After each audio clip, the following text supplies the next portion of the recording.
Selamat pagi dan selamat beribadah di dalam nama Tuhan kita Yesus Kristus. Minggu lalu baru selesai kita memperingati ulang tahun gereja 25 tahun. Sejenak kita merenungkan, tidak segampang itu kita bisa lalui. Sekali lagi, tidak segampang itu kita bisa melalui kalau tidak ada campur tangan Tuhan kita Yesus Kristus. Tidak segampang itu kita bisa lalui kalau tidak ada campur tangan Tuhan kita Yesus Kristus. Karena apa? Tidak ada dasar. Seperti Abraham dikatakan untuk beriman. Apa yang disuruh Allah, engkau keluar dari Ur Kasdim. Dia boleh keluar dengan tidak membawa apa-apa. Tapi tidak ada dasar untuk dia percaya nanti keturunannya akan seperti bintang di langit, keturunannya seperti pasir yang ada di laut. Tidak ada dasar, tetapi meskipun tidak ada dasar, Abraham tetap percaya. Kami juga secara manusia tidak ada dasar. Ya, untuk bisa lalui hari lepas hari. Secara pikiran manusia setiap hari Senin kita adakan ibadah melalui Zoom, di situ kita katakan Tuhan Yesus Kristus. Hari ini hari Senin Tuhan. Kita akan melangkah untuk hari ini.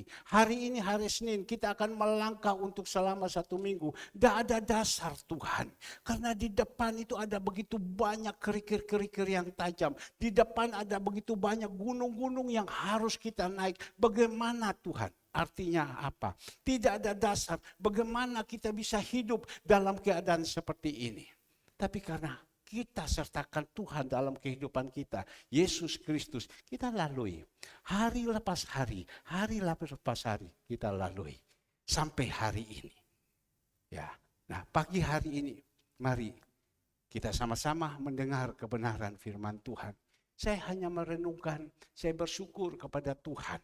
Ya, Tuhan sudah percayakan saya sebagai gembala tahun 1976 saya dipercayakan mulai sekolah di Surabaya. Tetapi sambil sekolah Tuhan mulai percayakan kepada saya untuk bekerja. 76, 77 mulai masuk bekerja. 78, 79 sampai dengan 1998. Ada 21 tahun saya bekerja. Tuhan bawa kepada saya ada di atas. Tuhan bawa kepada saya ada di bawah. Tuhan bawa kepada saya dengan segala persoalan masalah yang saya hadapi. Akhirnya tahun 98 Tuhan izinkan tinggalkan semua dunia ini. Engkau melayani. 98 Tuhan izinkan saya melayani sampai hari ini 2023. Ya. 26 tahun sudah atau 27 tahun, Bapak Ibu lebih pintar, hitung saja. 2023 dipotong dengan 1998, berapa tahun sudah saya melayani. Nah, di dalam melayani ini saya tahu, selama saya bekerja 20 sekian tahun, selama saya melayani Tuhan 20 sekian tahun, saya bisa membedakan. Sekali lagi saya bisa membedakan, ya, melayani Tuhan dengan bekerja di dalam dunia enak mana, ya, anteng mana, damai mana. Melayani Tuhan memang banyak suka duka, banyak persoalan, masalah, pergumulan. Bahkan Tuhan izinkan kepada saya turun yang terpuruk betul-betul ke bawah. Tetapi saya jalankan. Dan saya melihat ada hasil-hasil yang Tuhan sudah siapkan. Tapi di dalam selama saya bekerja, Bapak Ibu yang dikasihi Tuhan, saya pegang uang banyak, saya punya kedudukan, banyak dihargai orang, dihormati orang. Tapi saya tidak pernah merasakan ketenangan, damai. Pegang uang banyak, tetapi saya tidak pernah merasakan. Rasanya semua itu hampa. Seperti apa yang dikatakan Rasul Paulus. Tidak ada guna di dalam dunia ini. Tapi sekarang dia sudah ketemu Tuhan, ini gunanya. Nah, Bapak Ibu yang dikasihi Tuhan, saya merenungkan, Tuhan kau izinkan kepada saya seperti begini. Maksudnya apa? selama saya bekerja, banyak pengalaman-pengalaman pribadi dengan Tuhan. Bagaimana persoalan, masalah yang saya hadapi. Sekarang saya jadi hamba Tuhan, jadi gembala, supaya saya bisa menyaksikan kepada Bapak Ibu, ini loh, ya, kalau kita punya masalah, kita punya pergumulan, jalan keluarnya bagaimana. Saya punya pengalaman ini, saya punya pengalaman ini.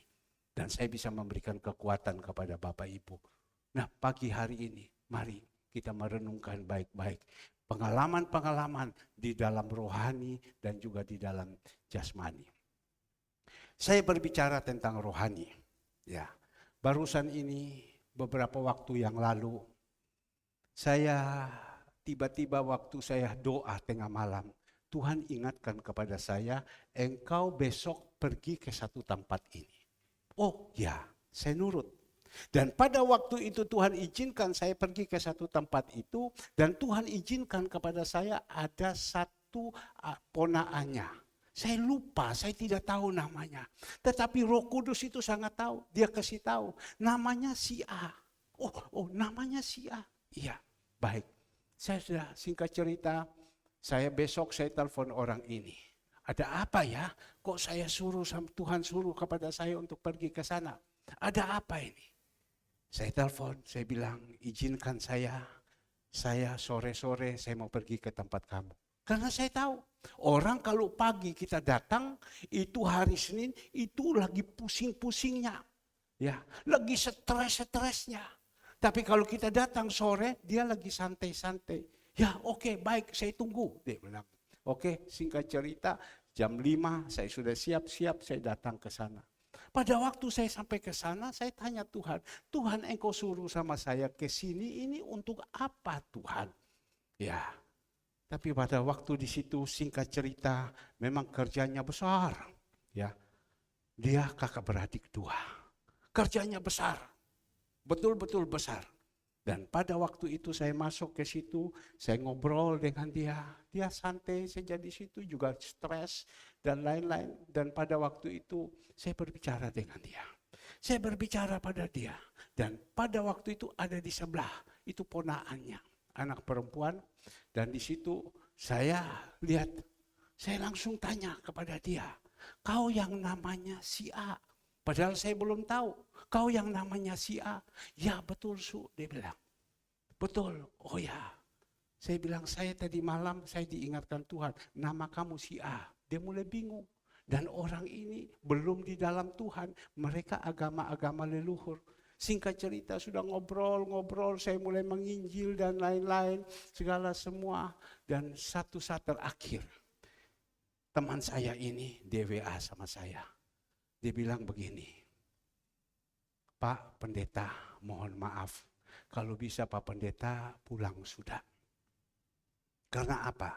Daripada anak yang Bapak bilang sebut ini nanti dimarahin sama mamanya, lebih baik Bapak Pendeta pulang. Wah, saya berpikir ini satu penghinaan. Tetapi saya sudah tahu bahwa bukan hanya diusir begitu saja. Saya diludahi pernah. Saya datang ke sana di muka orang banyak, diusir juga pernah, segala semua. Tapi saya tahu, saya diam. Oh ya, baik. Dia bilang apa? Bapak Pendeta, coba lihat ini. Sesudah itu saya bilang, oke, saya keluar. Habis saya sudah keluar di luar, dia bilang, saya mohon maaf. Bapak Pendeta lihat, ya. Ini saya punya kakak ipar. Jahatnya ampun. Sekali lagi, ini kakak ipar saya. Jahatnya ampun, dia bilang. Jadi itu kakak ipar kamu, iya. Kakak kamu yang satu, iya. Kenapa kakak kamu kok jalannya kok tengeng sekarang kok macam begini? Badannya sudah miring dan lain. Itu karena apa? Karena stres mendapatkan istri seperti ini. Karena stres mendapatkan istri seperti ini. Jadi dia sudah tidak bisa apa-apa. Oh ya. Habis itu, ya saya juga waktu keluar, dia tunjukkan, lihat ini tempat saya. Lantai 3 begitu besar. Ya, ini juga sama dia bilang. Kami berdua kakak beradik. sekarang ini menikah, ndak tahu apes apa, kasui apa. Kasui itu apes. Ya, kok mendapatkan istri sejahat seperti ini? Ini istri saya. Ya, mohon maaf. Dia datang, dia tidak membawa apa-apa. Kami ini dari keturunan orang-orang kaya. Dia tidak datang membawa apa-apa, tapi kami ini orang baik. Jadi dia datang masuk di situ, setiap hari saya dimarahi, setiap hari saya dimarahi. Saya sudah bekerja tetapi saya dimarahi terus. Aduh, dia bilang saya sudah tidak kuat. Tetapi saya berusaha sabar, tapi dia tetap jahatnya ampun-ampun. Lihat seperti koko saya ini. Cuma koko saya belum cerai saja sama istrinya. Saya sudah langsung, saya tidak kuat, saya cerai kepada dia. Dan pada waktu cerai, saya suruh dia keluar dari rumah ini. Kan dia datang tidak bawa apa-apa. Mohon maaf, mereka tidak mampu.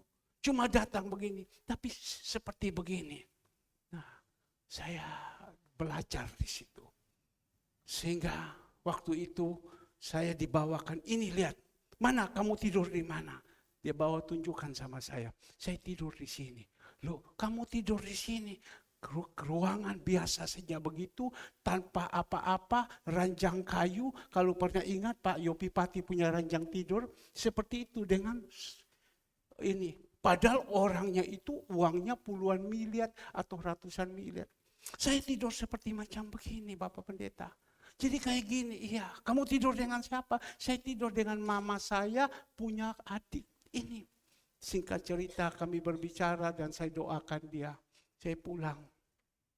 Dia bilang inilah sudah, dia bilang. Dah tahu kenapa bisa nasib begini.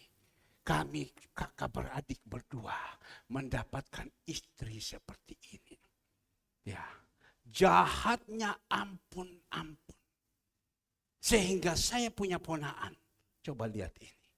Cantik apa tidak ponaan saya? Lo cantik ponaan kamu ini.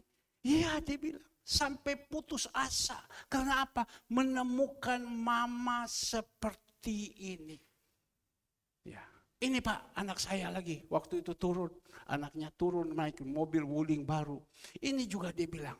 Dia tinggal di atas dengan mamanya. Saya kasih sama mereka satu mobil Fortuner, satu wuling waktu itu dia paksa mau ambil. Habis itu Fortuner dia dijual. Sekarang dia ada di atas. Ya sudah inilah nasib saya. Saya tidak tahu bagaimana. Saya punya apartemen di sini, saya punya villa di sini, saya punya rumah di sini, saya punya kebun di Cina dan lain-lain segala semua. Beginilah cerita. Nah Bapak Ibu yang dikasihi Tuhan, saya hanya merenungkan memang orang itu watak sifat karakter itu dari turun-temurun nenek moyang. Bebet, bibit, bobot. Dan juga kalau kita belajar pada zaman 2000 tahun yang lalu, bangsa Israel yang ada di Mesir ini. Mereka juga dulu seperti itu. Ada kelakuan-kelakuan sifat-sifat yang jelek. Maka itu saya senantiasa mengatakan di dalam Mandarin, Pici Puhau, karakternya tidak baik. Ya, tidak baik. Ya ini. Tapi kita tidak perlu takut, Bapak Ibu. Meskipun karakternya tidak bagus. Ya, meskipun karakternya jelek. Tapi Tuhan kita Yesus Kristus sanggup merubah sifat watak karakter kita. Sehingga kalau kita mau. Tapi kalau kita tidak mau, ya Tuhan tidak pernah memaksa kepada kita. Sehingga saya berpikir kasihan juga ya. Bukan pengalaman itu saja yang saya hadapi. Tuhan bawakan kepada saya, menunjukkan kepada orang-orang yang lain. Juga sama seperti itu. Karena apa? Karena istri yang sifatnya tidak bagus. Bahkan mereka menjadi anak-anak Tuhan. Sifatnya tidak bagus. Mereka mempengaruhi suaminya. Dan suaminya bisa tega meninggalkan orang tuanya, melepaskan orang tuanya, mengabaikan orang tuanya. Tapi saya percaya jemaat-jemaat Tuhan yang ada di sini tidak seperti ini. Kita ini senantiasa sudah dibersihkan dengan kebenaran firman. Maka itu mari kita merenungkan, jangan kita ambil dosa-dosa akhir zaman. Karena dosa-dosa akhir zaman yang hanya mereka pikirkan uang, uang, uang. Yang mereka pikirkan hidup mereka, hidup mereka, hidup mereka. Yang mereka pikirkan yaitu hanya diri sendiri. Ya, mereka sudah tidak mau menghormati orang. Orang tua diabaikan segalanya semua. Itu dosa akhir zaman. 2 Timotius 3 ayatnya yang kedua.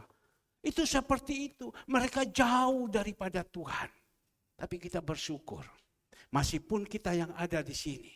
Tuhan bilang 2-3 orang saja berkumpul, Tuhan hadir.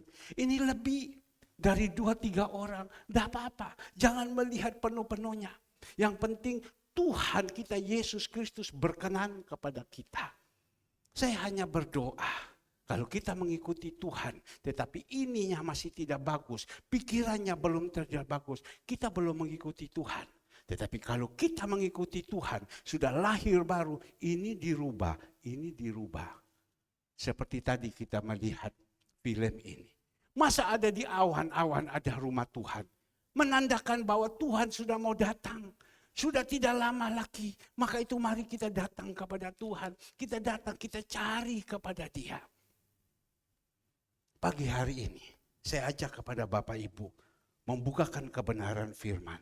Di dalam Yohanes 15. Yohanes 15 ayatnya yang pertama, kita boleh membaca sampai dengan ayatnya ke-8.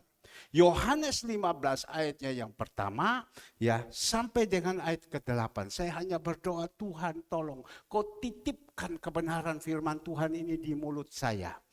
Agar supaya setiap perkataan-perkataan saya yang saya sampaikan ada kuasa. Dan saya berdiri di tempat ini, ada kuasa, ada hadirat Tuhan. Bisa memindahkan kepada Bapak Ibu. Seperti tadi saya doa. Hari Jumat saya pergi ke Pacet.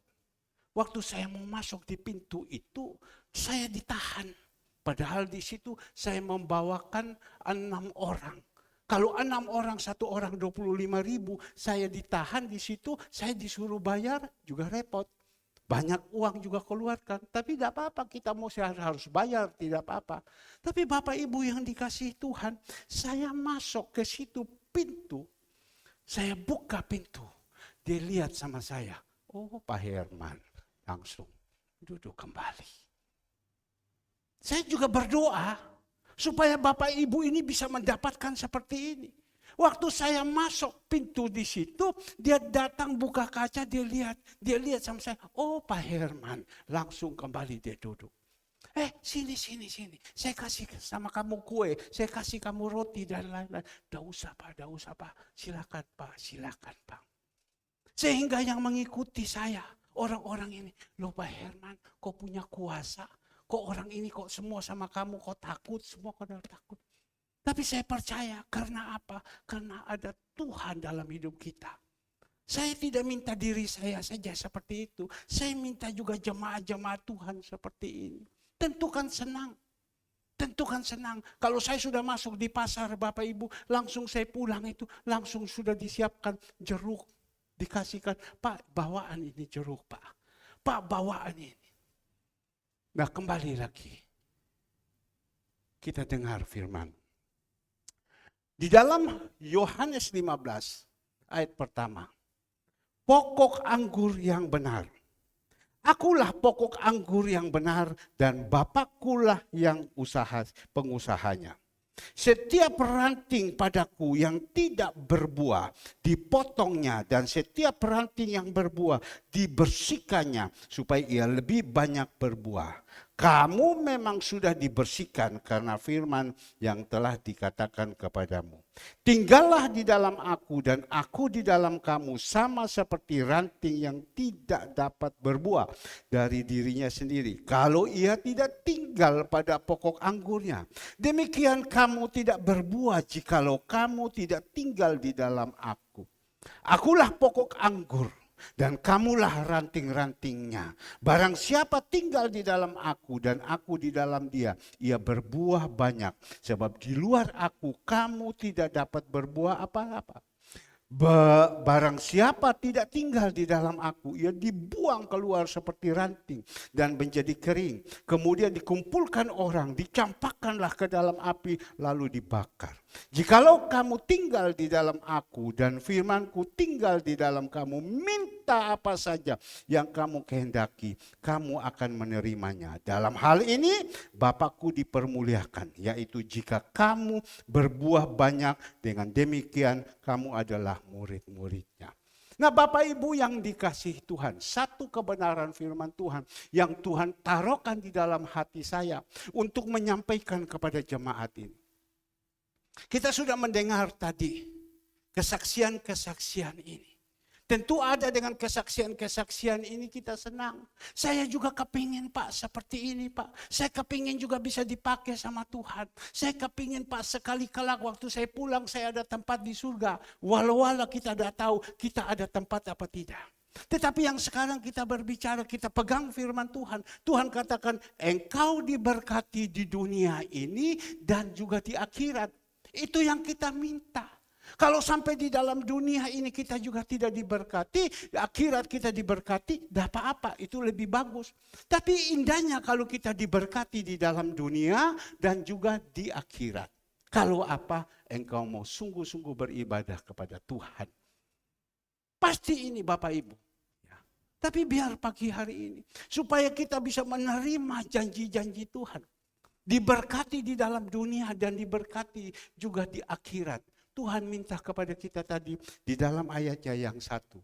Tuhan kita Yesus Kristus dia mengatakan, aku, tolong dikeluarkan, akulah pokok anggur yang benar dan Bapakkulah pengusaha. Tuhan kita Yesus Kristus mengatakan, akulah pokok anggur yang benar dan Bapakkulah pengusaha. Luar biasa. Tuhan kita Yesus Kristus berani dia mengaku, akulah pokok anggur yang benar. Aku itu huruf besar. Ya, tidak ada orang yang berani. Akulah jalan dan kebenaran. Tidak ada satu orang pun bisa datang kepada Bapa di surga. Tidak ada. Hanya satu, Tuhan kita Yesus Kristus. Ya, bagaimana kita sekarang? Apakah kita sudah pergi juga senantiasa mengeluarkan kata-kata itu? Akulah pokok anggur yang benar dan Bapakku pengusahanya. Apakah kita sudah percaya? Atau halah, biarkan saja. Yang penting dino iki saya urip, saya senang dan lain-lain. Tidak. Dunia sementara. Tetapi akhirat itu kekal. Tapi dia katakan di dalam ayatnya yang kedua, Bapak Ibu yang dikasihi Tuhan. Setiap ranting padaku yang tidak berbuah dipotongnya dan setiap ranting yang berbuah dibersihnya supaya ia lebih banyak berbuah. Ya. Apa artinya? Setiap ranting itu pohon itu ada pokoknya. Di situ ada rantingnya. Tapi ranting-ranting pokok pohon ini yang tidak berbuah itu dipotong. Artinya berbuah ini punya pertobatan. Bukan hanya buah-buah apa saja. Setiap pagi selesai doa pagi, Ibu Gembala keluar. Yang dia datang, dia cari, dia pergi di bawah pohon. Apa namanya? Jambu. Yang kedua, apalagi yang dia datang? Ayo cepatan. Pohon di sini. Hah? Apa? Belimbing. Belimbing itu manis sekali. Ya. Ibu Gembala pasti dia datang, dia lihat belimbing. Aduh, kemarin saya mau petik, kau bilang jangan. Sekarang sudah dimakan sama cotot. Aduh, dia ambil itu. Ya, sudah makan sama cotot, saya bilang enggak apa-apa, potong saja yang bagus ini. Oh tidak, kotor dah mau. Ambil saja saya bilang. Karena apa? Buah belimbing ini manis sekali. Manis sekali. Ya. Tapi kita melihat dia datang ke jambu.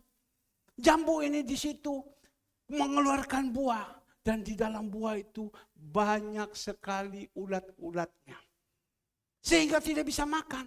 Tapi terus dia berusaha. Daripada ulat ini makan, daripada cotot ini makan, saya tetap petik, saya tetap petik. Seperti Tuhan Yesus pada waktu lapar, dia coba mendekati kepada pohon ara ini. Ternyata pohon ara ini tidak ada buah. Dia kutuki. Artinya apa? Sama kita juga manusia. Tuhan kita pokoknya, kita rantingnya. Tapi kalau kita tidak ada buah, buah apa? Buah-buah pertobatan yang ada, Tuhan bilang potong dia. Buang dia. Bahkan pohon ara itu Tuhan kutuki. Saya hanya berdoa Bapak Ibu yang dikasihi Tuhan. Supaya jemaat-jemaat Tuhan yang ada di sini yang digembalakan.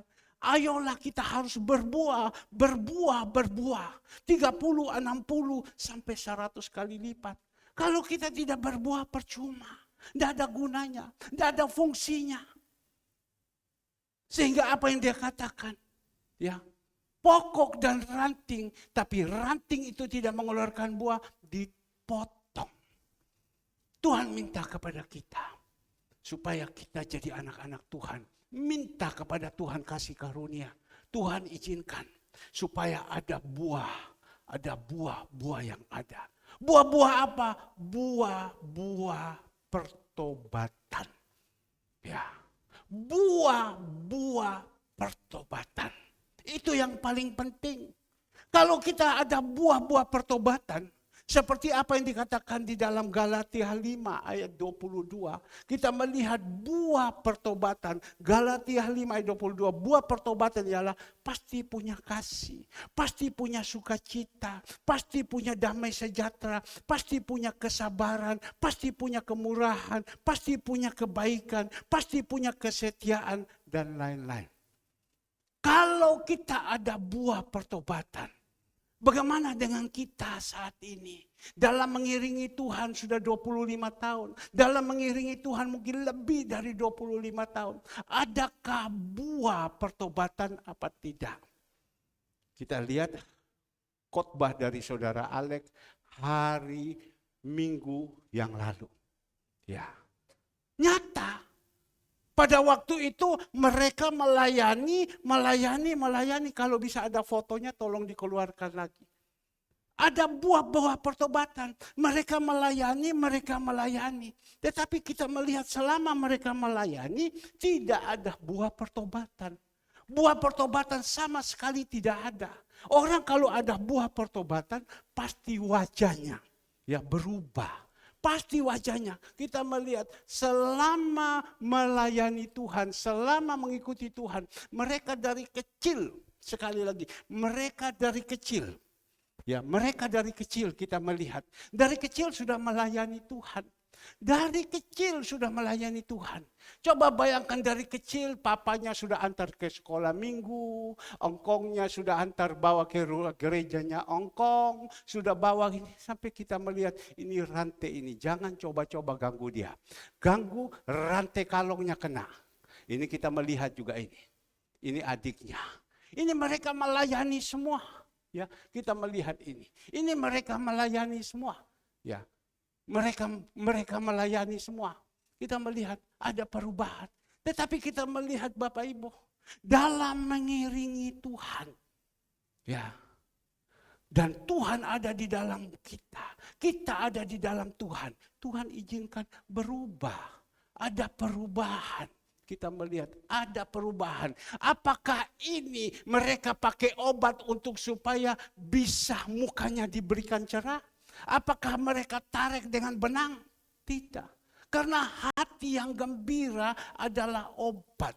Karena apa? Ada pertobatan di dalam hidup ini. Ada buah-buah yang Tuhan sudah berikan kepada kita. Sehingga bisa seperti ini. Nah Bapak Ibu yang dikasihi Tuhan. Kita melihat. Saya tidak siapkan tetapi di mimbar Tuhan ingatkan kepada saya. Kita hanya melihat kenyataan. Pak, kenapa hanya berbicara Alek dan Alfred? Ya. Kenapa tidak berbicara kepada kita yang lain? Semua ini saya melihat ada perubahan banyak di dalam kehidupan kita. Pertahankan hidup ini. Pertahankan. Jangan sampai tidak duniawi yang ada. Maka itu Bapak Ibu yang dikasihi Tuhan kembali.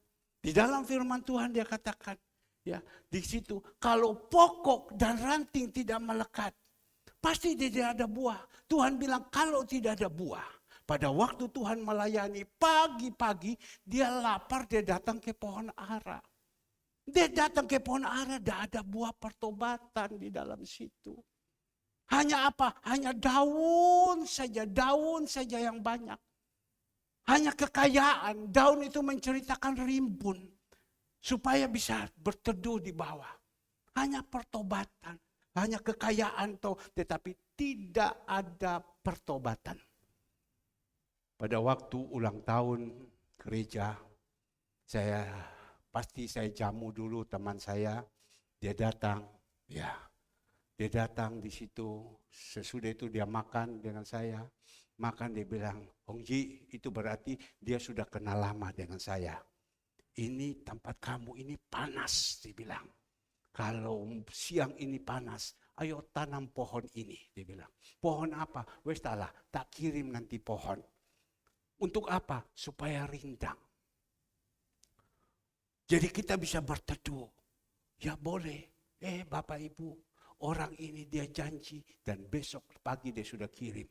10 pohon dia kirim. Mangga 2 pohon.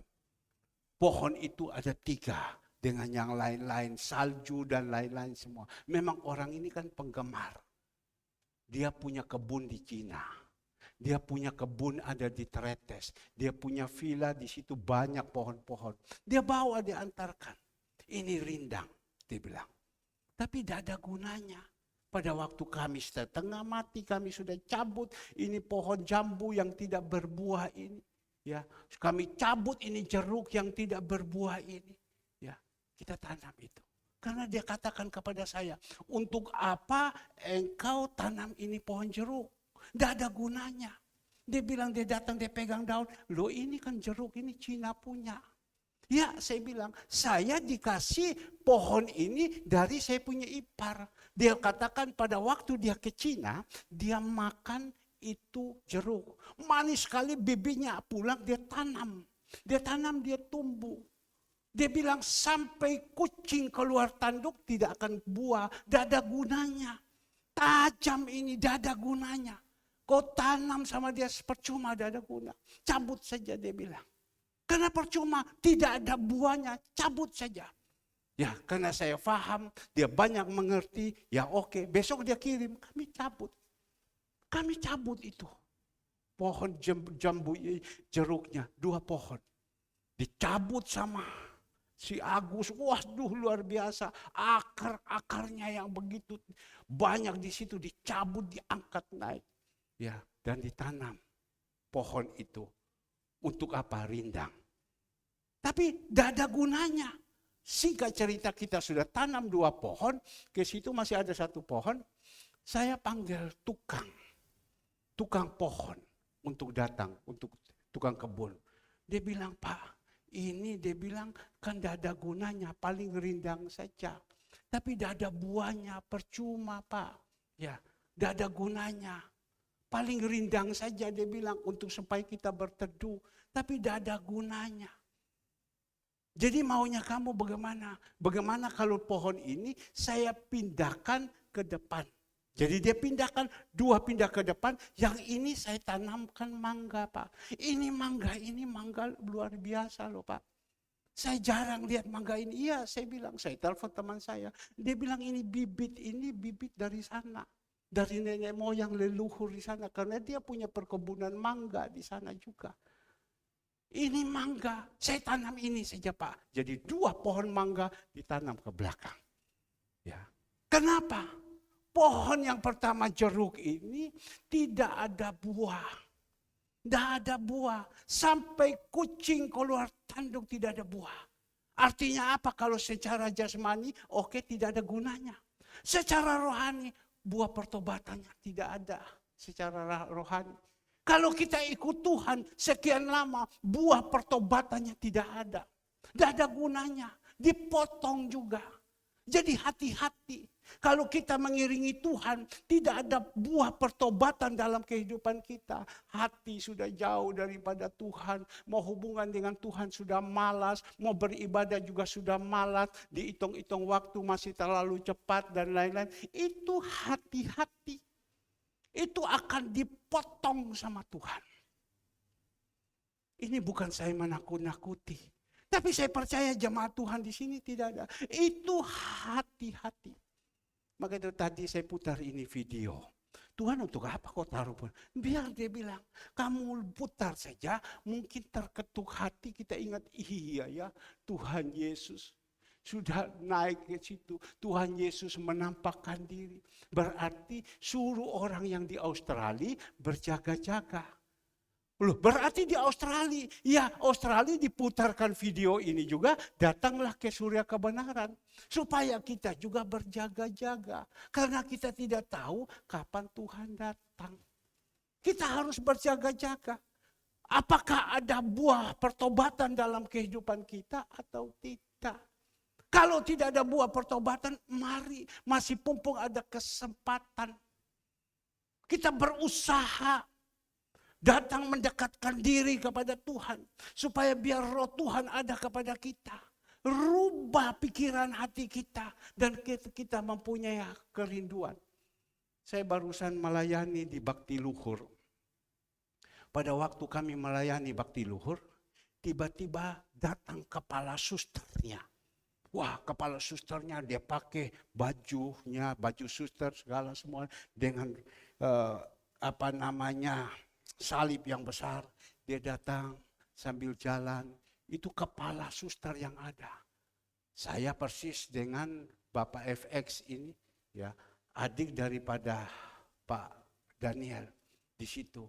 Saya dari jauh, saya lihat, suster, selamat sore suster.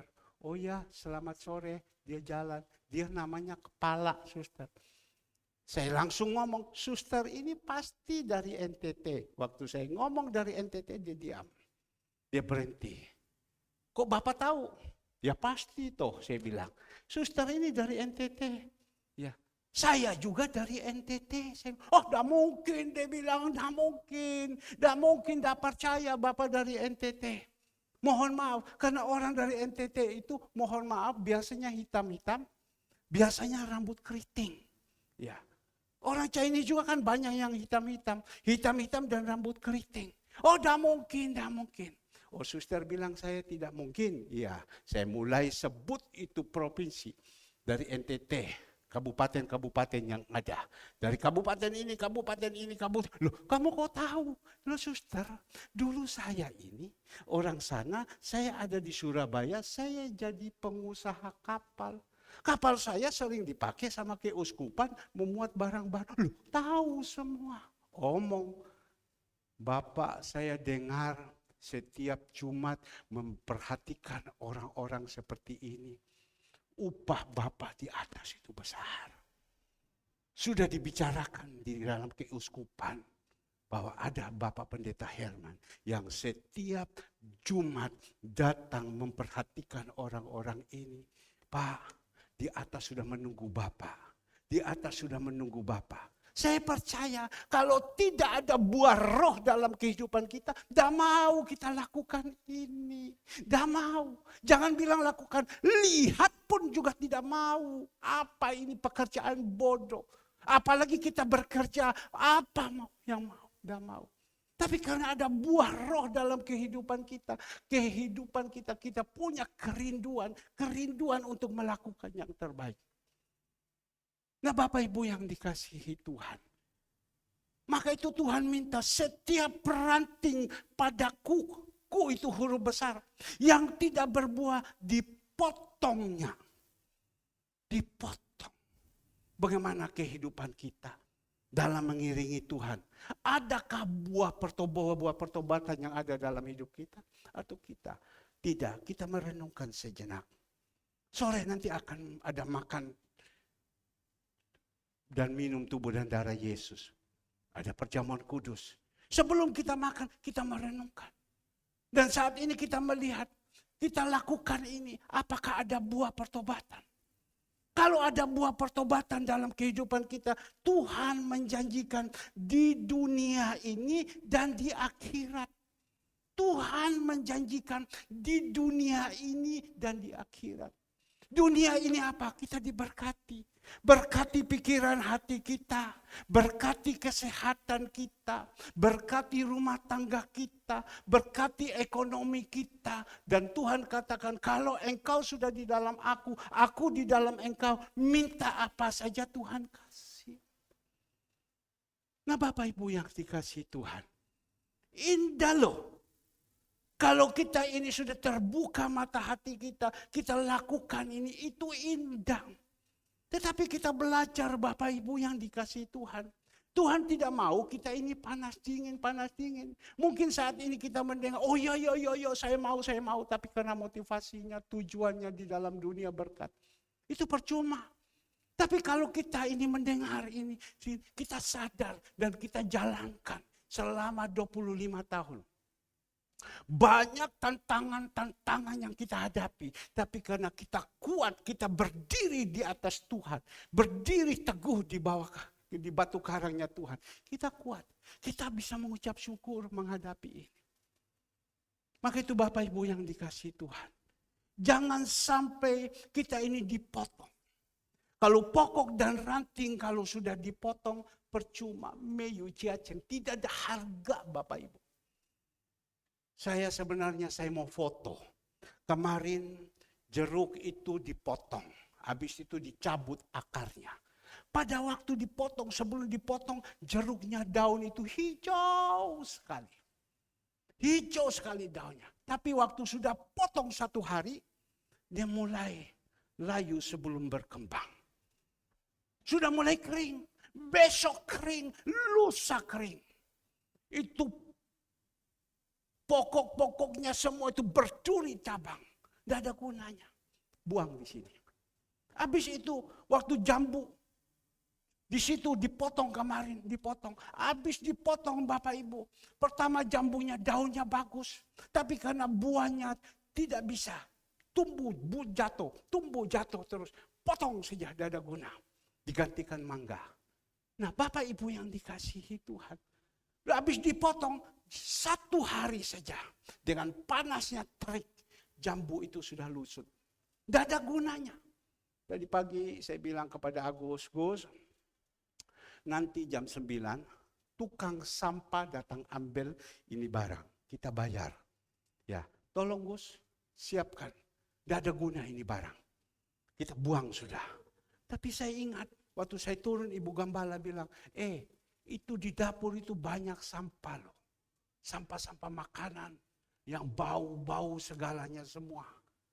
Kalau bisa diangkatkan sekali di bawah, dimuat nanti dengan gerobak bawah. Saya hanya berpikir, orang kalau sudah tidak berguna, dipotong, sudah ada harganya. Dia kumpulnya dengan apa? Sampah masyarakat. Jadi saya bilang, Gus, kau ingat Gus, sebentar karena Ibu Romla tidak ada, itu di dapur ada sampah-sampah masyarakat ini yang ada. Ambil di situ Agus, ambil. Saya ingat juga pada waktu kita ada ulang tahun gereja, kan ada cia-cia di situ. Karena Ibu Romla tidak ada, besok pagi pulang, itu ada sampah-sampah ada. Dan sampah-sampah ini dibuang sekali dengan ranting-ranting yang sudah kering ini. Jadi kalau kita ini sudah kering, dipotong, buang, kita ini menjadi apa? Sampah masyarakat. Ini kalau kita dengar ini, kita tidak terbuka pikiran hati kita. Saya percaya Bapak Ibu ini orang-orang yang hebat-hebat semua. Tetapi pasti dari semuanya pasti ada 1, 2 tidak terbuka. Jangan sampai kita jadi sampah masyarakat. Sampah masyarakat tidak ada guna. Tukang sampah bilang, Pak, Bapak bayar 50.000. Karena apa? Saya buang di sana orang tidak terima, Pak. Tidak terima. Karena apa? Sudah putus hubungan dengan Tuhan. Dia sudah kering. Tidak terima Pak. Jadi kami harus tempel kasih uang sama mereka. Baru mereka mau ambil. Tapi saya berpikir bakar saja. Karena sudah tidak ada guna. Kalau sudah tidak ada guna bakar saja. Ya. Sama juga kita. Kalau sudah tidak ada guna, Tuhan bilang potong, buang. Habis buang dengan apa? Kumpul dengan sampah-sampah masyarakat. Kita melihat ibu-ibu membagikan makanan, pergi di Kembang Kuning sana, ketemu dengan orang-orang seperti itu. Ya, ketemu dengan orang-orang seperti itu. Seperti kayak begitu. Bagaimana kita ini? Coba kita renungkan. Kita tidak bisa bilang, masa bodoh. Tidak bisa. Kita harus betul-betul berhati-hati. Tapi dia katakan di sini, yang tidak berbuah dipotongnya, tetapi setiap ranting yang berbuah dibersihkannya. Supaya ia lebih banyak lagi berbuah. Dibersihkan. Tuhan itu hebat. Tahu. Saya menyampaikan firman, saya disuruh belajar dulu. Kemarin dulu, saya berpikir waktu saya suruh Agus, dia kan bukan spesial untuk tanam itu. Susah. Mau tanam, mau gali sebelum, belum yang ini, segalanya semua. Sudah daripada pusing-pusing, segala semua angkat telepon. Pak Daun namanya, Pak Duan.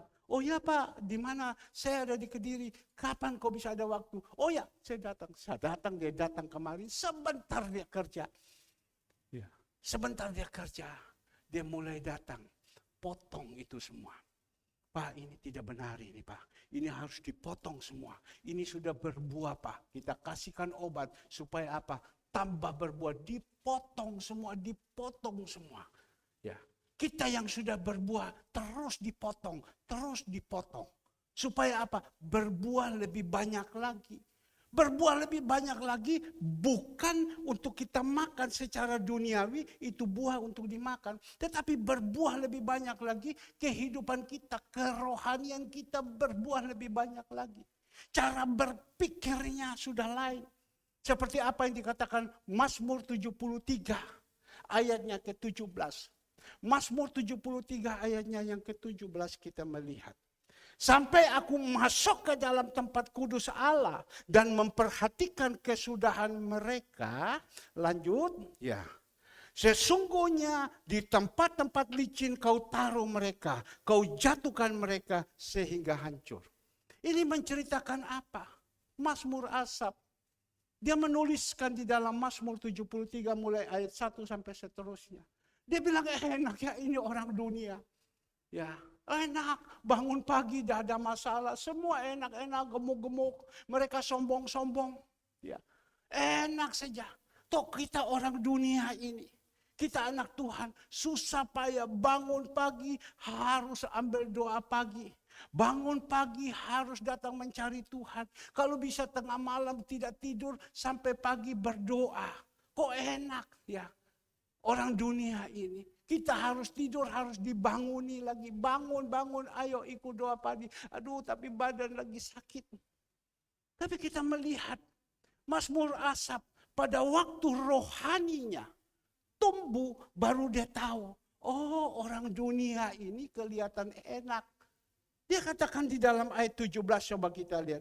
Ayat 17, kau kelihatan sampai aku masuk ke dalam tempat kudus Allah. Dia katakan pada waktu dia sudah ada di level atas, rohaninya sudah bagus. Baru dia lihat, oh orang-orang dunia ini taruhnya ada di sini. Tidak ada gunanya. Orang-orang dunia ini seperti ini. Ini ada satu saat ayat 18, mereka ada di tempat licin. Satu kali jatuh habis mereka. Saya pernah ada di atas di dalam waktu bekerja di dunia. Tapi waktu saya jadi hamba Tuhan, saya belajar. Baru saya tahu, oh orang dunia hanya begini saja. Meskipun engkau kaya, masih itu hanya begitu saja. Karena saya pernah mengalami. Tapi saya tahu orang dunia ini, sebentar saja dia akan jatuh kembali. Dia akan ibaratkan ditaruh di tempatnya yang licin, jatuh, hancur, sudah tidak bisa bangun lagi. Tapi firman Tuhan mengatakan orang dunia, orang benar jatuh, ada tangan Tuhan yang mengangkat. Tapi kalau orang dunia yang jatuh, habis. Kembali lagi firman Tuhan. Apa yang dikatakan di dalam firman Tuhan tadi, kembali tadi di dalam Yohanes? Ya. Jadi setiap ranting yang berbuah dibersihkan. Jadi kita itu harus terus dibersihkan. Dibersihkan, terus dibersihkan. Supaya apa? Mengeluarkan buah lagi. Dibersihkan kemarin semua pohon-pohon dibersihkan. Pak, berapa ongkosnya Pak? Sekali datang 350.000. Ya, bersihkan semua. Sak pohon kelapa semua dibersihkan. Oke? 300.000, tidak apa-apa. Jalankan. Ya. Kemarin dia datang di sini. Semua dibersihkan segala, semua dibersihkan. Loh Tuhan, kenapa kau izinkan sama saya? Bayar berapa? Bayar 300.000. Tidak apa-apa bayar. Ya, bayar. Uang dari mana? Saya juga tidak tahu. Uang tidak ada, tiba-tiba Tuhan kirim uang ada. Padahal biaya begitu banyak keluar. Nah, kembali lagi Bapak Ibu yang dikasih Tuhan. Yohanes 15 ayatnya yang ketiga. Yohanes 15, kamu memang sudah bersih karena firman yang telah kukatakan kepadamu. Kamu memang sudah bersih.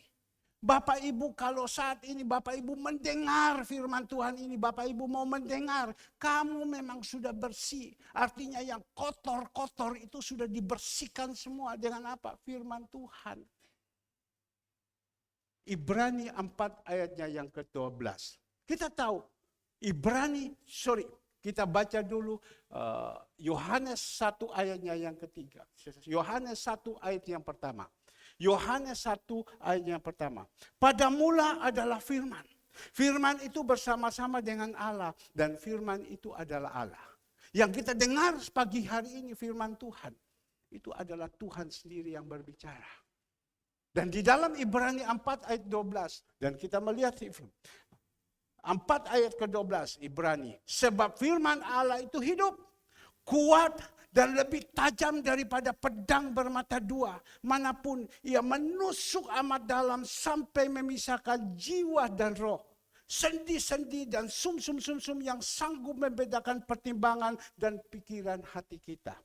Ke-13 dia katakan di sini. Ya. Dan tidak ada suatu makhluk pun yang tersembunyi di hadapannya. Sebab segala sesuatu teranjang dan terbuka di depan mata dia. Kepadanya kita harus memberikan pertanggungan jawab.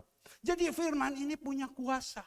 Kalau Bapak Ibu merenungkan baik-baik, mendengar, kalau mau mendengar. Tapi kalau menutup telinga, Bapak Ibu tidak mendapatkan apa-apa. Datang dan pulang bukan tambah enak. Datang dan pulang itu tambah susah. Tapi kalau Bapak Ibu mau merenungkan baik-baik, firman Tuhan ini, dia pedang bermata dua. Dia bisa tahu semua dan dia akan menelanjangi kita. Kehidupan kita semua. Yang kita orang lain tidak tahu. Tapi kita dengan Tuhan yang tahu, Tuhan akan bukakan semua. Saya pernah saksi dulu, saya curi listrik. Yang tahu kan istri dengan saya, anak masih kecil. Tapi pada waktu disampaikan firman Tuhan tentang pencuri, di situ terketuk hati saya. Karena firman ini pedang bermata dua, dia tahu saya sedang mencuri. Itu sudah puluhan tahun yang lalu, saya masih tinggal di daerah Raja Wali sana. Di situ saya sadar. Dan saat ini firman Tuhan juga pedang bermata dua. Kita berdoa supaya firman ini ketuk hati kita. Supaya kita ini sadar. Firman itu punya kuasa. Dia sanggup, Tuhan itu punya kuasa sanggup untuk mengetuk hati kita. 2 hari yang lalu, saya punya kerinduan. Tuhan, ikan ini habis Tuhan. Tuhan, ikan ini habis. Bagaimana? Hari Senin sudah tidak ada pembagian. Habis Tuhan. Kepingin Tuhan. Kan tidak mungkin saya minta kepada orangnya. Tapi Bapak Ibu yang dikasih Tuhan. Tuhan mengatakan kalau aku di dalam engkau, engkau di dalam aku, engkau minta apa saja Tuhan kasih. Benar. Pagi-pagi saya kontak dengan teman saya. Dia hanya ngomong begini. Herman, nanti malam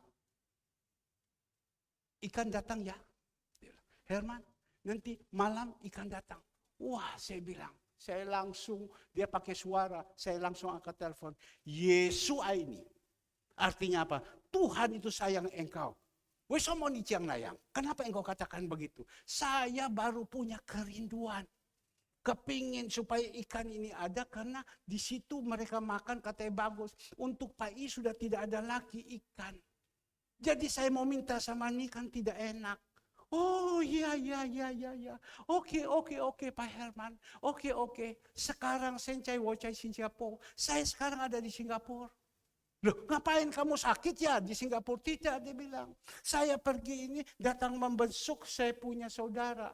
Daripada dia mati baru saya datang, untuk apa? Dia kan ini orang ex-Malaysia.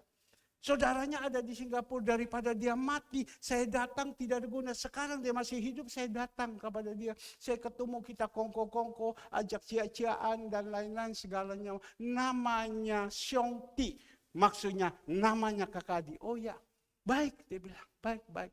Benar Bapak Ibu. Tadi malam, anaknya sendiri yang datang antar. Ikan itu dikirimkan dari Probolinggo sampai ke sini. Jam kurang lebih jam 10 malam. Anaknya perempuan, dia punya anak satu-satu perempuan. Satu-satu perempuan. Cuma saking ini di sini semua sudah punya. Kalau tidak saya kenalkan. Umur 23, 24 tahun. Dia datang sendiri. Saya kaget, istri saya ngomong, kamu turun, kenapa? Ini anaknya datang sendiri. Dia datang sendiri. Dia datang, dia sudah masuk, dia ngomong dengan istri saya, Ai suka masak ya, gini-gini. Dia datang, dia lihat, waduh ini tempat enak ya, dan lain-lain. Dia datang sendiri dengan supir, naik apa, naik pickup, antar ini ikan. Saya berpikir-pikir, siapakah kita ini? Kalau bukan Tuhan yang ketuk hatinya. Datang dia sendiri, bawa ini ikan. 1000 lebih ekor lagi datang. Coba bayangkan, 1000 lebih ekor. Sudah datang ikan ini, sampai di rumah dia omong lagi sama saya. Ini masih ada ikan lagi ini. Papa bilang kirim semua ke gereja. Jadi malam-malam itu juga jam 11 malam datang kasih penuh itu freezer. Jadi ibu hari Senin tugas untuk panti, bawa itu ikan jangan lupa. Nah kita belajar Bapak Ibu. Apa yang dia katakan? Ya. Kalau kita tidak berbuah semua percuma. Tetapi kalau kita berbuah itu lain. Tuhan tahu apa yang menjadi pergumulan kita. Malam-malam dia datang, anaknya perempuan. Dia punya anak cuma satu-satu perempuan. Dan dia yang tangani seluruh A sampai Z. Berbicara sama saya di luar Rama. Ya, habis itu ketemu dengan Ibu Gembala ngobrol-ngobrol. Sesudah selesai, ya ada sedikit berkat. Karena memang dia suka, ya kasihkan sama dia pulang, kasih papa mama. Nah kembali lagi Bapak Ibu yang dikasih Tuhan. Tuhan pesan. Dan tidak ada suatu makhluk pun yang tersembunyi di hadapannya. Maka itu firman yang kita sampaikan. Dia bongkarkan semua ini. Tinggal bagaimana kita Bapak Ibu. Kita merenungkan. Nah kembali lagi firman Tuhan. Kamu memang sudah bersih karena firman yang telah kukatakan kepadamu. Saya berdoa supaya firman Tuhan yang dikeluarkan, yang sudah disampaikan, dia mengkikis semua kehidupan-kehidupan kita yang kotor-kotor ini, dikikis. Kalau sudah sampai bersih, kan yang enakan kita. Saya senantiasa kalau Bapak Ibu sudah dibersihkan sama Tuhan, berkenan sama Tuhan, Bapak Ibu diberkati sama Tuhan, kan yang senang kan Bapak Ibu. Yang senangkan istri, yang senangkan suami, yang senangkan anaknya, yang senangkan papa mamanya, yang senangkan papa mama mertua. Tapi kalau kita susah, kita geret semua orang susah. Tapi kalau kita mau mendengar baik-baik firman Tuhan, ya itu kita dibersihkan semua dan dibongkarkan semua kekotoran-kekotoran kita. Kita tangkap, kita ambil kotor itu, kita buang. Seperti tadi sampah yang ada di dapur. Agus ambil, sebuang Agus, bau. Kita angkat, kita buang. Mana email, saya lihat suruh keluar, dah masuk lagi. Coba panggilkan sama dia. Tidak tahu ada duduk di muka. Dia datang ke gereja, sudah coba lihat Gus, email, panggil bilang. Ya. Percuma. Karena apa? Kita meremehkan Bapak Ibu yang dikasihi Tuhan. Kita ini sudah dibersihkan dengan firman. Udah gampang loh hamba Tuhan ini menyampaikan.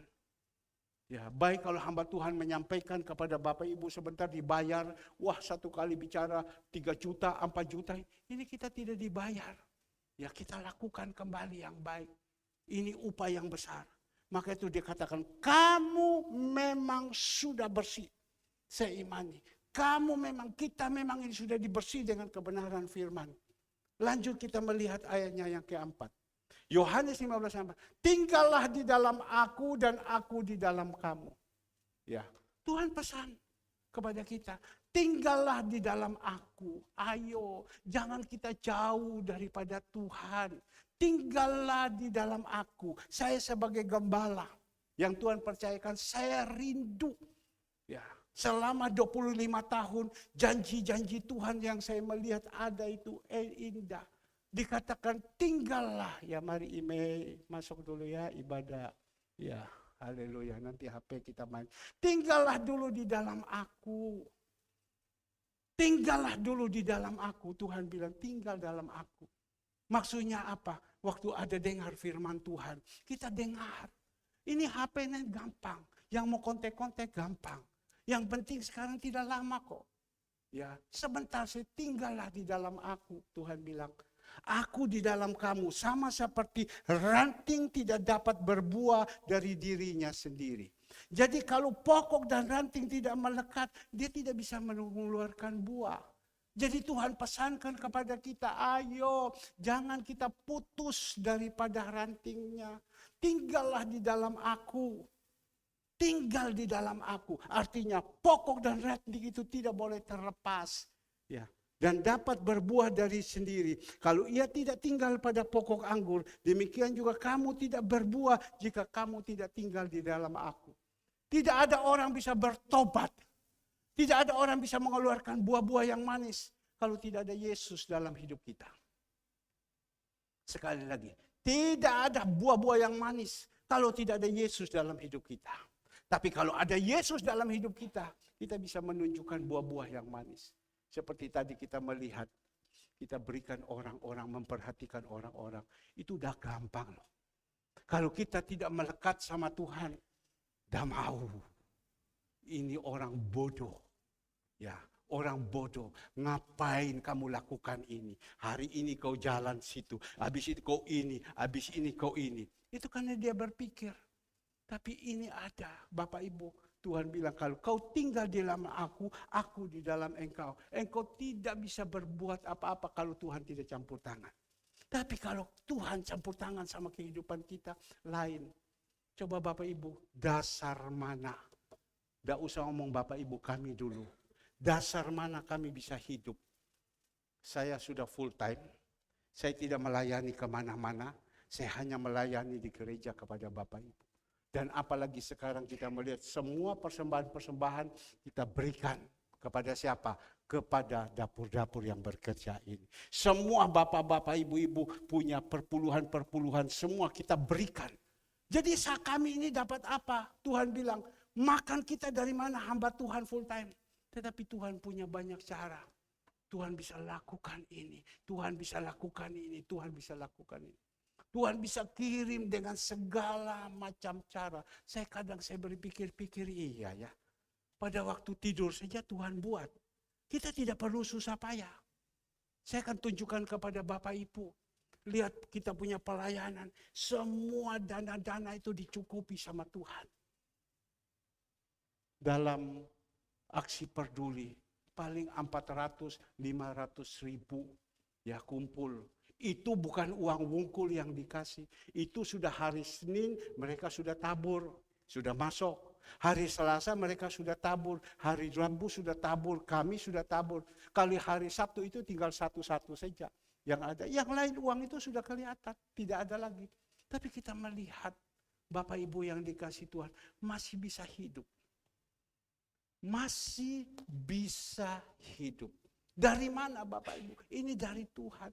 Karena Tuhan katakan, apa yang engkau tabur, Saya percaya orang yang tabur itu, dia akan tuai. Sebab kita tabur, maka itu saya ajarkan kepada Bapak Ibu, ayo ya minta kepada Tuhan supaya Tuhan bukakan mata hati kita supaya kita ini bisa punya kerinduan menabur. Sebab menabur yang baik. Tuhan bilang kau tabur, engkau akan tuai. Tapi jangan kita memakai itu. Ya, pokoknya kita tabur saja. Urusan untuk tuai itu urusannya Tuhan. Kita berbuat saja yang baik. Kita bisa berbuat yang baik bila mana kerohanian kita ini sudah puncak. Kerohanian kita sudah bertumbuh. Pikiran kita sudah berubah. Tapi kalau pikiran kita belum berubah, tidak mungkin Bapak Ibu mau. Saya tidak pernah memaksa kepada Bapak Ibu untuk memberikan. Saya tidak pernah memaksa. Dana tidak ada. Tapi Tuhan bisa siapkan. Kemarin malam saya tahu dana habis. Kemarin malam tiba-tiba saya sedang siap-siap firman.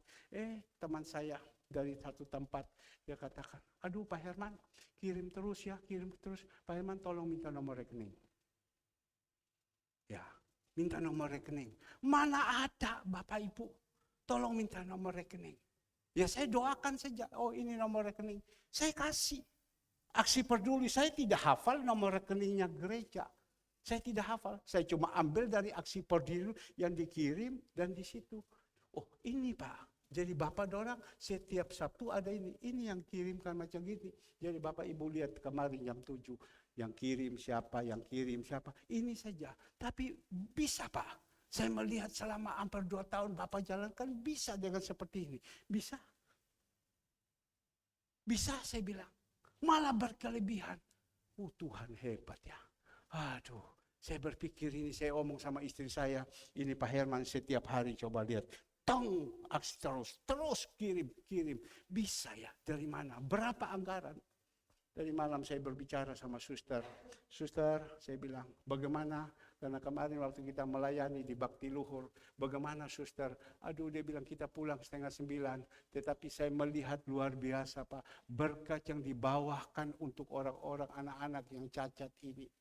Untuk orang-orang tua yang cacat ini. Begitu luar biasa. Dari mana saja berkat ini Bapak? Dia bilang, saya tidak tahu. Zaman sekarang mana ada orang yang mau keluarkan. Tetapi inilah yang Tuhan sudah berikan kepada kita. Aduh, dia bilang luar biasa Pak ya. Semua mereka senang makan dan lain-lain. Tuhan itu perhatikan baik-baik. Tahu. Saya kemarin, Tuhan sudah taruh beberapa saat ini. Ada 2 pelayanan yang saya harus ambil alih. Dapur dari pelayanan kasih itu dengan Bakti Luhur. Saya harus ambil alih. Karena apa? Saya harus bawa keluarga pergi sana pelayanan. Saya bawa keluarga. Bawa istri, bawa kedua anak pergi sana. Mungkin ada jemaat mau ikut, itu bagus. Tetapi saya harus jadi contoh dulu, saya harus jadi tanda. Di sini ada Bapak Jack Kwang, ya FX. Pak, saya mau Pak, hari Jumat, hari Kamis saya bersama Bapak pergi pelayanan, di pelayanan kasih. Saya bawa lagi Pak, pergi pelayanan di Bakti Luhur. Perjalanan hampir 1 jam kami bawa. Mobil yang masih baru itu kita isi itu barang begitu banyak. Sampai jalan itu mukanya kayak begini. Tapi Tuhan taruh dalam hati saya. Bawa istri, bawa anak-anak. Saya menghimbau kepada jemaat, jangan pada waktu tugas saja kalian datang. Ini melayani. Kami melayani, kami tidak dapat apa-apa, kami melayani, pulang kami bawa capek. Tetapi kita melihat, kita lakukan ini hati senang. Saya bawa, saya jadi contoh, jadi teladan istri. Capek apapun, ayo ikut kedua anak, pokoknya tidak ada alasan. Kamu harus ikut. Jadi kita sekarang berlima melayani. Ya, melayani. Tuhan taruh. Pada waktu saya melihat mereka sedang makan, Bapak Ibu, tiba-tiba itu ada suara masuk. Minggu depan kamu bikin nasi bakmoy. Itu. Minggu depan kamu bikin nasi bakmoy. Iya Tuhan. Langsung saya ngomong. Minggu depan ya suster kita buat nasi bakmoy. Dan hari Sabtu saya berbicara kepada dapur-dapur yang bekerja. Dia bilang, iya Pak, Tuhan juga suruh sama saya bikin nasi bakmoy. Ya. Kasih makan kepada mereka. Bapak Ibu yang dikasihi Tuhan. Apa sia-sia? Tidak. Ini kita tabur untuk Tuhan. Ya. Karena Tuhan bilang, kau tabur jahat, engkau akan tuai itu jahat. Tapi kau tabur baik, kau akan tuai ini baik. Bayangkan, barusan 5 tandan. Bukan pandon loh ya. 5 tandan pisang raja. Sama pisang raja sama pisang Ambon. 5 tandan kami bagikan. Di sana kami bawa 1 tandan setengah. Sampai mereka makan itu sudah berkelebihan. Berkelebihan. Jeruk datang lagi hari Jumat 3 peti. Ya, kurma, melon, apalagi. Begitu banyak ikan kita bawa. Waduh, kok tambah hari, kok tambah meningkat. Dari mana Bapak Ibu, dari mana? Yang mau kasih zaman sekarang ini semua. Orang semua ini pada susah. Yang bangkrut di luar itu banyak. Yang hancur itu banyak. Yang rumah tangganya hancur banyak. Tapi dari mana? Tapi kenapa ini Tuhan bisa kasihkan terus? Karena apa? Karena kita melakukan yang baik, Tuhan dukung. Bapak Ibu, dari mimbar ini, saya terus teriak kepada Bapak Ibu. Ya. Kenapa saya putar ini video? Karena saya tahu banyak di antara jemaat tidak pernah melihat. Saya melihat, saya kontrol terus. Karena Bapak itu domba, saya ini gembala. Saya kontrol terus. Banyak yang tidak melihat. Saya bilang, Tuhan kenapa tidak melihat mereka? Apa mereka tidak kepingin Tuhan? Mereka tidak melihat. Karena apa? Karena tidak punya hati. Saya bukan menghakimi. Orang kalau punya hati pasti. Saya sampai 1 hari, kalau saya lihat itu 2 kali. Kemarin saya melihat 2 kali.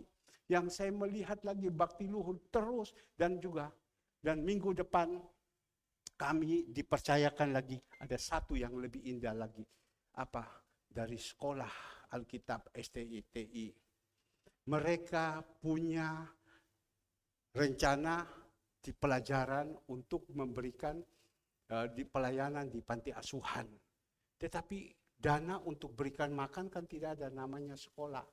Kepala sekolah telepon saya.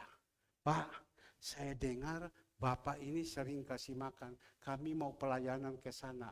Bagaimana Pak? Mungkin Bapak bisa buka jalan. Oke, kapan? Hari apa? Hari Kamis. Oke, siap. Bagaimana Pak? Makanan-makanan, kamu tinggal bawa siswa-siswi datang, nanti makanan saya yang siapkan. Aduh Pak, terima kasih Pak. Aduh Pak, terima kasih. Jadi hari Kamis nanti ada 2 panti asuhan yang kita melayani. Yaitu tolong nanti bagian admin, pelayanan kasih berwerda, sama itu nanti serahkan gereja yang tangani. Untuk apa? Kita bawa makanan, ada sekolah Alkitab yang pergi ke sana pelayanan. Nah Bapak Ibu yang dikasihi Tuhan. Kembali lagi firman Tuhan Bapak Ibu yang dikasihi. Apa yang dia katakan di dalam ayatnya yang keempat. Tinggallah di dalam aku dan aku di dalam kamu. Sama seperti ranting tidak dapat berbuah dari dirinya sendiri. Kalau ia tidak tinggal pada pokok anggur. Demikian juga kamu tidak berbuah jika kamu tidak tinggal dalam aku. Kalau Bapak Ibu kami semua yang ada di sini. Tuhan tidak ada dalam hidup kita.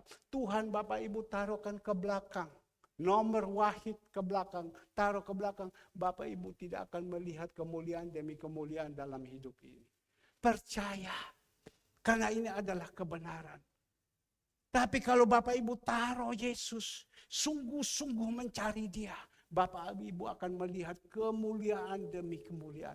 Tapi kalau Bapak Ibu taruh sama Dia dikebelakangkan, maka itu Tuhan bilang apa? Carilah dahulu kerajaan Allah dan kebenaran. Semua akan ditambahkan kalau kita mendahulukan Tuhan. Ya, saya senantiasa, biasa kalau hari Senin, saya tahu itu berat itu hidup. Saya senantiasa telepon, ayo mari bangunlah, bangunlah, bangunlah. Ya, kita beribadah, ucap syukur sama Tuhan. kita berjemaat, ayo bangun. Ucap syukur, terima kasih, seminggu sudah selesai, sekarang ayolah bangun. Maka itu Tuhan bilang, kalau kita tidak sertakan Tuhan dalam kehidupan kita, kita tidak bisa berbuah. Dan kita tidak akan melihat kemuliaan demi kemuliaan. Maka itu ada ayat Mazmur 127 ayat 2. Mazmur 127 ayat 2. Apa yang dikatakan? Kamu bangun pagi-pagi dan duduk-duduk sampai jauh malam dan makan roti yang diperoleh dengan susah payah. Kalau kita tidak sertakan Tuhan, tetapi kita mengandalkan kekuatan kita untuk mendapatkan makan itu susah payah. Susah payah, stres. Ya, karena apa? Kita tidak sertakan Tuhan dalam hidup kita. Tapi kalau kita sertakan Tuhan, Tuhan bilang pada waktu tidur pun Tuhan kirim berkat kepada kita. Tapi kalau tidak, kita taruhkan Tuhan di belakang susah payah. Dapat sih, bukan tidak dapat. Tapi susah payah, menggerutu, terus sumpah. Ini hari punya masalah, ini lus punya masalah, terus menggerutu. Tapi kita tenang saja. Tapi kalau kita ada Tuhan di dalam hidup kita, kita seperti pohon yang berdiri. Kuat di atas batu karangnya Tuhan. Apapun persoalan, apapun masalah, kita tetap kuat. Saya mendengar kemarin seorang ibu, dia bersaksi. Dia bilang, Pak, kami punya masalah. Masalahnya apa? Tiba-tiba rumah kami mau diambil. Dikasih kesempatan waktu paling lambat 2 bulan harus keluar. Kalau tidak keluar digusur. Mungkin seperti itu. Dan ibu ini saya dengar dia bilang, pertama siapa yang tidak sok? Sok juga. Bukan sok sombong, sok juga. Sok terapi itu. Aduh, tapi saya ingat Tuhan tidak punya rencana yang jelek kepada anak-anaknya yang benar. Wah, saya percaya. Saya tidak boleh susah, saya jalankan saja. Tapi dia bilang sayang suami saya. Waktu dengar masalah itu langsung berdiri, dia jatuh, dia pingsan. Pingsan, dia bilang suami saya pingsan. Habis itu pingsan, bawa lari ke rumah sakit, taruh di situ. Karena apa? Karena stres. Karena dia pakai kekuatan sendiri dia. Dia jauh daripada Tuhan. Tetapi istrinya kan lain. Istrinya tertawa saja. Sampai suaminya bilang, kenapa kau tertawa? Ya mau disusahkan apa? Karena apa? Ada Tuhan. Masa Tuhan punya rencana kita jelek sama kita? Tidak. Tapi suaminya kan hidup penuh dengan ketakutan, penuh dengan kekhawatiran. Langsung saat itu jatuh pingsan. Nah, saya bilang, Maliaki 3 ayat 18, itulah ada perbedaan. Itulah ada perbedaan. Kalau kita berdiri teguh di dalam Tuhan, kita santai-santai saja. Santai-santai saja. Santai-santai saja. Saya tutup dengan satu kesaksian. Kemarin dulu lalu, itu kita di gereja banyak sekali punya pengeluaran. Bapak Ibu tahu, Ibu Romla pulang. Habis Ibu Romla, mereka selama bekerja tidak pernah ambil uang. Sekali lagi, mereka selama bekerja tidak pernah ambil uang. Pak, kenapa tidak pernah ambil uang? Apa yang mereka mau perlu lagi? Makan sudah ada, sabun sudah ada, tidur sudah ada, semua sudah ada. Mau apa lagi? Jadi uang itu dia kasihkan untuk di rumah sana, simpan. Tapi sekali pulang, habis-habisan ambil. Enak waktu bekerja tidak ambil, tapi sekali kelak ambil juga sakit. Agus itu di belakang tidak pernah ambil uang. Kenapa tidak pernah ambil uang? Semua ada. Apa yang mau tidak ada? Semua ada. Tapi sekali kalau dia bilang pulang ke Sabu, 2 hari juta, 2 hari juta, 2 hari juta, 2 hari juta. Ya. Tapi 2 hari yang lalu waktu Bu Romla pulang, saya sudah tahu, wah Tuhan ini kan kebutuhan banyak. Tapi Bu Romla pulang, saya tahu ini pasti dana banyak yang istri saya bisik, dia mau pulang, membutuhkan uang sekian banyak. Kalau saya punya rohani tidak bagus, alamak, mati aku. Yes, garos, bosen, ngamuk sudah. Ya, istri saya sudah kasih tahu. Saya diam. Tuhan, kuserahkan semua ke dalam tangan. Ya, kalau yang lalu engkau sudah buka jalan, pasti kau buka jalan. Dia sudah sampai. Sampai di sana semua selesai. Mau bikin selamatan. Sembayang kepada mamanya yang sudah meninggal di sana. Bikin pesta, undang orang, puluhan orang, 70 orang di pesta. Itu berarti harus keluarkan uang banyak. Apa yang terjadi Bapak Ibu? Harus kontak kepada Ibu Gembala. Bu, saya butuh uang sekian juta. Ibu Gembala pikir kasihan juga suami saya ya. Tapi untung suami berdiri di atas batu karang yang kuat. Ibu Gembala bilang, kamu kontak saja sama Bapak Gembala. Saya lagi istirahat, klikung WA masuk. Saya melihat, Pak, saya butuh uang hari ini sekian juta. 6 juta. Saya butuh uang sehari ini. Hari ini.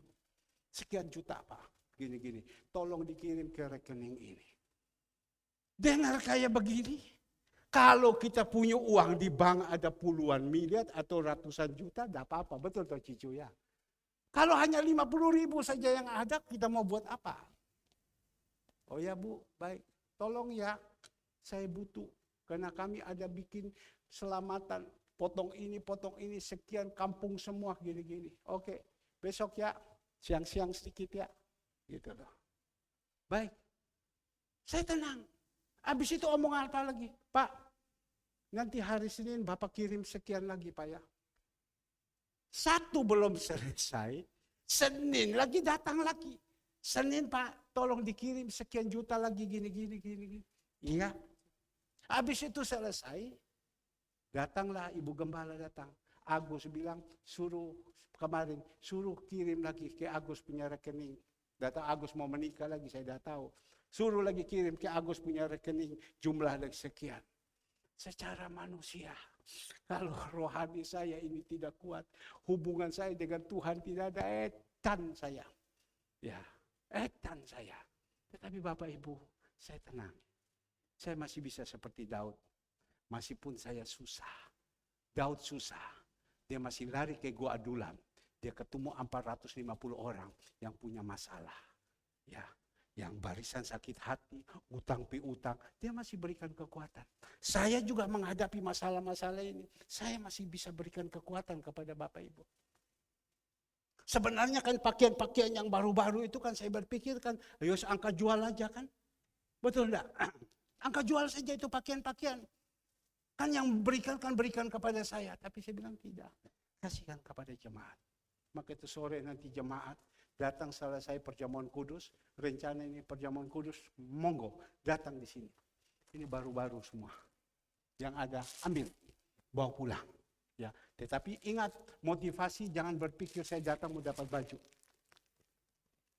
Ya, tidak. Tetapi ini adalah berkat. Saudara Alek doa. Berkat dari Bapak Gembala. Bapak Gembala benar berkat. Dia turun kepada jemaat. Saya imani. Dia turun. Kalau saya diberkati Tuhan di dalam dunia ini. Karena ada hubungan dengan jemaat. Turun juga kepada jemaat. Kepada jemaat siapa? Yang sungguh-sungguh yang setia. Pasti turun. Kan tidak mungkin kalau tidak setia datang. Coba Bapak Ibu punya anak. Satu baik, satu tidak. Ya, Bapak Ibu kasih yang mana? Pasti kasih yang baik kan? Betul apa tidak? Yang setia wes tidak usah itu. Anak itu apa? Bocah itu tidak ada. Tapi kalau anak yang baik, itu pasti. Tapi tidak apa-apa. Di sini kan saya tidak bisa bilang ini baik tidak. Silakan. Sore nanti. Sebenarnya saya mau bagi pagi ini. Tapi Tuhan taruh di dalam hati saya. Dan saya harus sore. Ambilan semua. Itu ada berapa dos. Semua ya. Semua masih di plastik. Saya juga tidak tahu orang ini bisa tiba-tiba Pak Herman nanti ambil ini, semua ada di dos, semua dibagikan ya. Sebenarnya gini, tapi kita bagikan kepada jemaat. Ambil ya. Dan dia bilang masih ada pakaian-pakaian ini, cuma kan agak kebuka-kebuka sedikit. Ya, saya bilang kebuka-kebuka. Bu Retno, ya apa kalau pakai Bu Retno? Kalau pakai kebuka-kebuka gini. Saya bilang kalau Bu Retno pakai kebuka-kebuka kayak gini, Pak Yuli datang. pli-pli lopo kon. Aku wis dah ono kon saiki kau pakai kebuka-buka. Ojo isin-isin wis hilang langsung. Iya dah. Jadi dia bilang tidak Pak. Semua ini pakaian-pakaian yang ini. Sore silakan ambil, bawa pulang. Ya, kalau bisa semua bawa pulang bersih. Karena saya tidak mau ada, karena kalau sudah bersih datang lagi. Sudah bersih datang lagi. Kemarin 3 peti buah semua, bawa pergi semua. Karena saya tahu, bawa pergi nanti datang lagi. Tapi kalau saya simpan, busuk semua. Baik Bapak Ibu, mari kita akan akhiri. Saya minta pemusik singer, mari ya, kita akhiri di dalam ibadah ini.